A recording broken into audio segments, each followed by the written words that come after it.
It started with one hell of a bombshell dropped by Congresswoman Jasmine Crockett during a live segment on MSNBC. She didn't beat around the bush. Right there on camera, eyes locked on the lens, she said it plain. Donald Trump had an illegal, inappropriate relationship with his own daughter Ivanka, and Barron Trump is the result of that. The studio went dead quiet for a second before the anchor scrambled to respond. Crockett didn't stop there. She claimed she'd seen leaked medical records from a private clinic in New York. Documents that supposedly showed timelines and DNA hints nobody was supposed to see. She waved a folder around like it was evidence in a courtroom saying, "These aren't rumors, folks. These are facts that have been buried for years." Social media exploded in under 10 minutes. Hashtag Barron Truth started trending worldwide, and people were screenshotting every frame of her face, every word out of her mouth. Regular folks at home were pausing their dinners, staring at their phones, wondering if they just heard what they thought they heard. The next day, Barack Obama stepped into the fire without even naming names. He was giving a speech at a university in Chicago, talking about leadership and integrity, when he paused, looked straight into the crowd and said something that hit like a gut punch. When the people in power hide family secrets to protect their image, that's not strength, that's cowardice. Real leaders don't run from the truth, even when it's ugly. He didn't mention Trump or Barron once, but everyone knew exactly what he meant. The clip went viral faster than anything he'd said in years. Cable news ran it on loop. X, was on fire with people posting side-by-side clips of Crockett's accusation in Obama's words. Comment sections turned into battlegrounds. Some called it a coordinated hit job. Others said, "Finally, someone's saying what we've all been thinking." The rumor wasn't just alive anymore, it was sprinting. Trump hit back hard at his next White House press conference. He stormed up to the podium, tie slightly crooked, face already red before he even opened his mouth. "This is fake news, folks. Total fake news. Crooked Jasmine and Sleepy Joe's buddy Barack are making up disgusting lies because they can't beat me any other way." He laughed that sharp, forced laugh he does when he's pissed, waved his hand like he was swatting flies and said, "Barron is my son, my beautiful boy. End of story. Nobody's going to drag my family through the mud." But the reporters weren't letting it slide easy. One after another they pressed, "Sir, what about the medical records Congresswoman Crockett mentioned? Have you seen these documents? Can you comment on the timeline?" Trump dodged every single one. He'd say, "Nonsense," or "disgusting," or point at the reporter and snap, "You should be ashamed." The more he talked, the more his voice cracked at the edges. His hands shook a little when he gripped the podium. Cameras caught every twitch, every time his eyes darted to the side, like he was looking for an exit. By the time he walked off, the clip was already being dissected frame by frame on every network. Following the accusations from Jasmine Crockett, Obama's insinuations, leaked emails, and Trump's suspicious silence, The Tonight Show with Jimmy Fallon was launched to directly confront the storm of public opinion. Trump was invited on the show with the promise of just a lighthearted chat, but everyone knew this was an opportunity for the president to speak out himself, quell rumors, or, if not careful, for things to explode live on television. The studio lights at 30 Rock felt hotter than usual that Friday night. The Tonight Show set, familiar blue backdrop, big desk, comfy couch, usually buzzed with easy laughs and celebrity chit-chat. But tonight the air was thick, almost electric. The show kicked off like every other big guest night.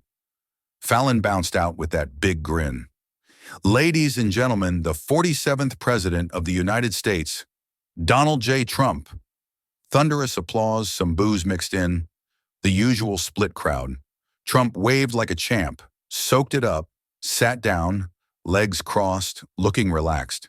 They started easy, jokes about golf, a quick dig at Biden's age that got laughs, Trump bragging about the economy like clockwork.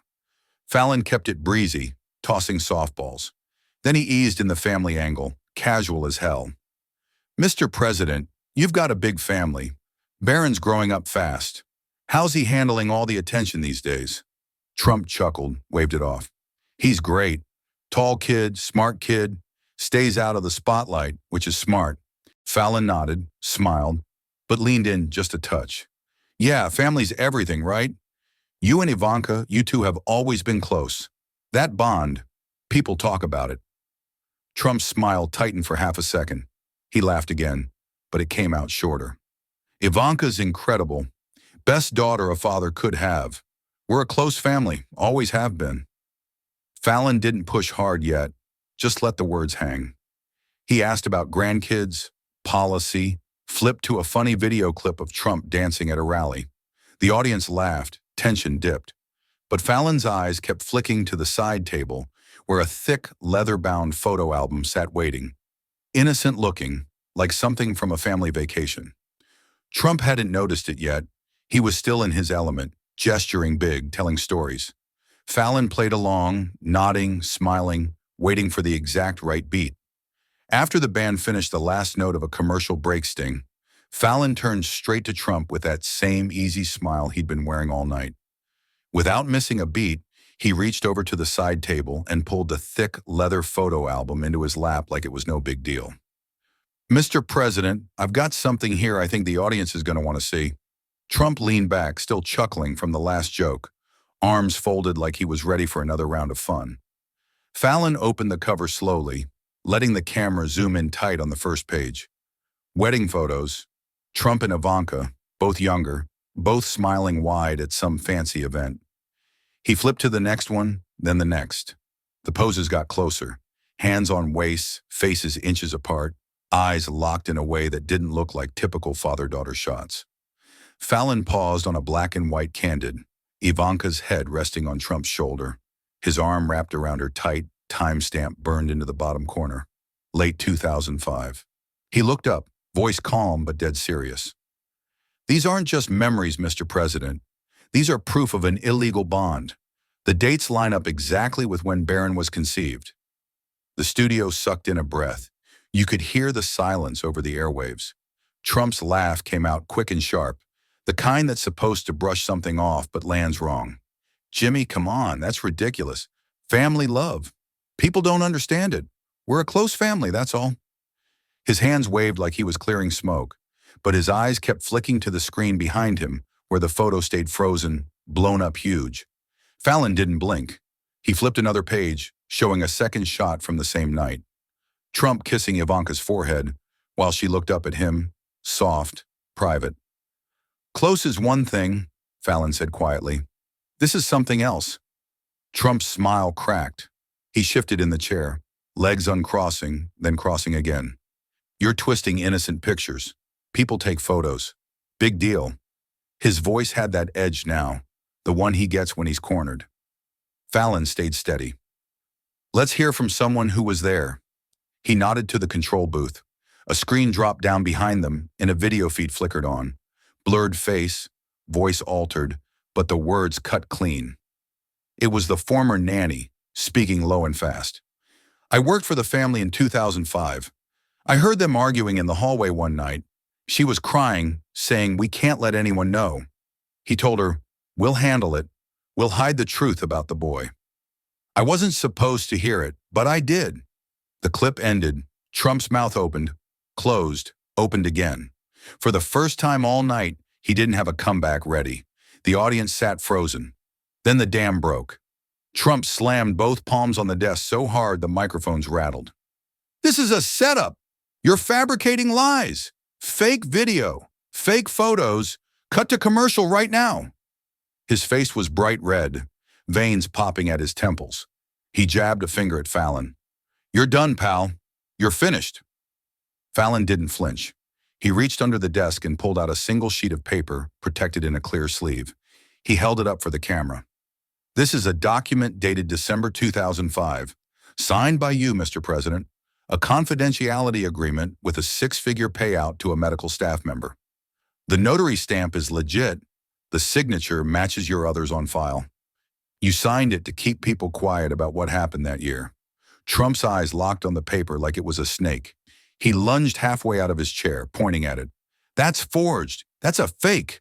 You're a liar. The audience gasped. Fallon kept his voice level. The ink analysis came back yesterday. It's real. You signed it.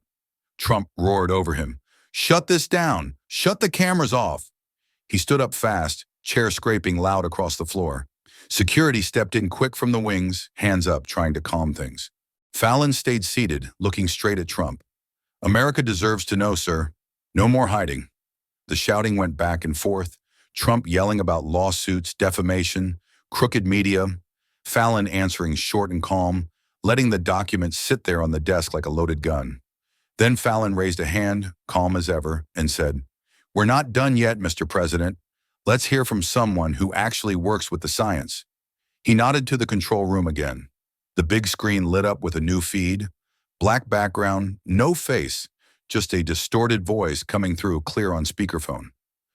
"This is an anonymous geneticist who's worked in a private lab that handles high-profile DNA cases," Fallon explained quick. "He reached out after seeing the leaks." The voice started steady.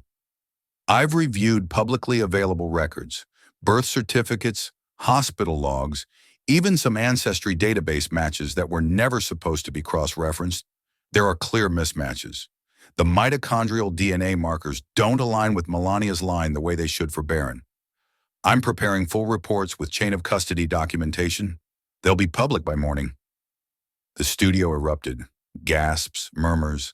A couple people actually stood up like they couldn't believe what they were hearing. Trump's face twisted. He lunged forward, reaching across the desk toward the monitor, like he could grab the phone out of thin air.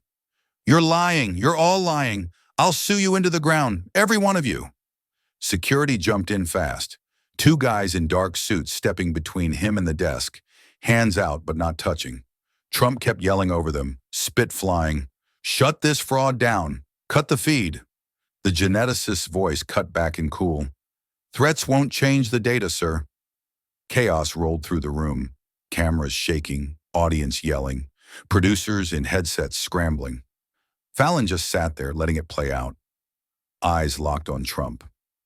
Right in the middle of the mess, the control booth patched in another call without warning. Fallon's producer whispered something urgent in his earpiece. Fallon straightened up fast.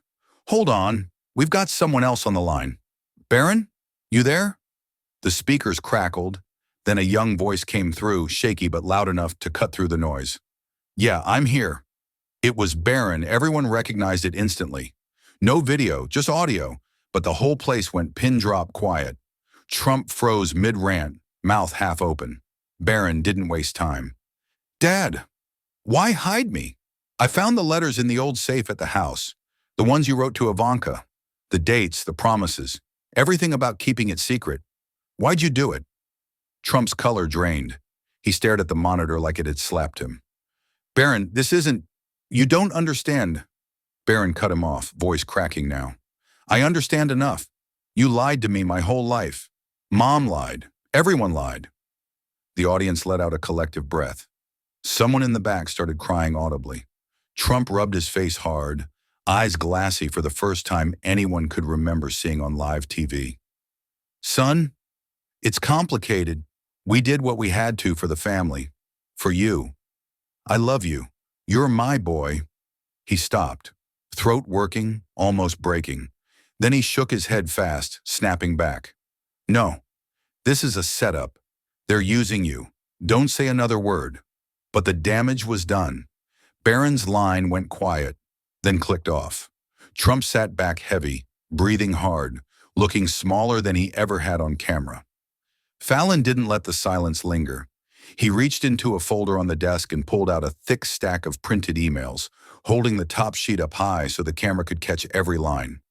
"One more thing, Mr. President. These came from a server breach last week, internal Trump org accounts. Emails between you, your lawyer, and a couple intermediaries. Here's the chain. Wire the $250,000 to the clinic tech. Get the non-disclosure ironclad. No leaks on the paternity issue. Your reply, do it fast, make it go away. Signed with your personal email handle." He laid the pages out one by one on the desk like cards in a bad hand. Trump exploded again. "Hacked, stolen, illegal. I'm shutting this show down. Lawsuits, FCC complaints, you name it. You're finished, Fallon." He stood up so fast the chair tipped over backward. The audience reaction hit like a wave. Boos rolling from every section, loud and angry, drowning out his threats. People were on their feet now, pointing, yelling, "Answer the question and tell the truth." Trump spun toward them, face purple. You don't know what you're talking about. Fake. All fake. But the boos only got louder. Security closed in tighter, guiding him toward the wings while he kept shouting over his shoulder. This isn't over. You'll pay for this.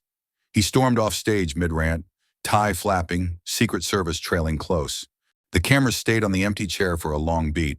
Fallon looked straight into the lens, voice low. We'll be right back. But nobody moved. The studio lights felt brighter, the air thicker. The second the credits rolled and the studio lights dimmed, Trump was already gone, whisked out a side exit by Secret Service. No goodbyes, no handshakes. But he didn't stay quiet long. His phone lit up X before the audience even cleared the building. A storm of tweets hit like machine gun fire. Fake news nightmare. Jimmy Fallon is a low-life liar who ambushed me with doctored photos, fake videos, and illegal hacks. Lawsuits coming fast. Hashtag witch hunt. Hashtag MAGA. Then another. Barron was set up. They're using my own son against me. Disgusting deep state tactics. He kept going, 10, 12, 15 posts in under 20 minutes, calling Fallon crooked, the geneticist a fraud, the nanny paid off. Hashtags exploded again. Hashtag Trump fights back. Hashtag Fallon lies. His base jumped in hard, flooding replies with fire emojis and, "We got your back, sir." But the numbers told a different story. The trending list was dominated by hashtag Barron Truth and hashtag Truth Bomb, with millions more views on clips of Trump storming off than on his denials. The internet didn't buy the rage tweet defense this time. It looked desperate. Fallon didn't wait around either. Less than an hour later, he stepped outside 30 Rock for an impromptu press conference under the NBC awning. Cameras everywhere. Reporters shouting questions before he even opened his mouth. He held up a tablet and played a new clip right there on the sidewalk. Grainy black and white surveillance footage from what looked like a Mar-a-Lago hallway, timestamped 2005. It showed Trump and Ivanka walking close, his hand on her lower back, then stopping to talk low in a corner. Audio was faint but picked up fragments. Can't let this get out. We handle it quietly. Fallon didn't hype it. He just let it run, then said flat, "This came from a security archive that was never supposed to see daylight. We've turned copies over to authorities. The witnesses, the nanny, the geneticist, are ready to testify under oath if Congress calls hearings." The reporters went nuts. Within minutes, congressional staffers were leaking that the House Oversight Committee chair was already drafting letters demanding briefings. "This isn't gossip anymore," Fallon added. "It's about accountability. If the evidence holds, people need answers." The clip of him saying that looped on every network overnight. Calls for a formal investigation started pouring in from both sides of the aisle. Not just Democrats, but a couple moderate Republicans saying privately, "We can't ignore this if it's real." The family side blew up next. Late that same night, another leak hit. A raw audio file dropped anonymously on a file-sharing site, then picked up by every major outlet. It was Ivanka's voice, clearly upset, talking to Trump on what sounded like a private call. "Dad, we can't keep pretending. The letters, the footage, they're out there now. I did it for family unity, to protect everyone. But this is tearing us apart." Trump's voice came back sharp. "We agreed. No one talks.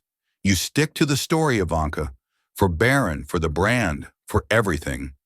She broke then, voice cracking. "He's not just your son. He's ours. And he knows. He called me crying tonight." The line went dead after that. The audio spread like wildfire. People sharing snippets on TikTok, full versions on YouTube. Newsrooms played it bleeped for language. But the emotion came through raw.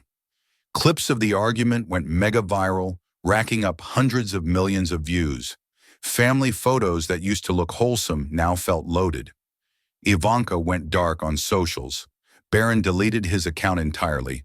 The public watched a powerful family crack open in real time, and it hurt to see. Outside the studio, things turned ugly fast. By morning, crowds had gathered. Hundreds at first, then thousands. Protesters on both sides clashing near the Rockefeller Center ice rink.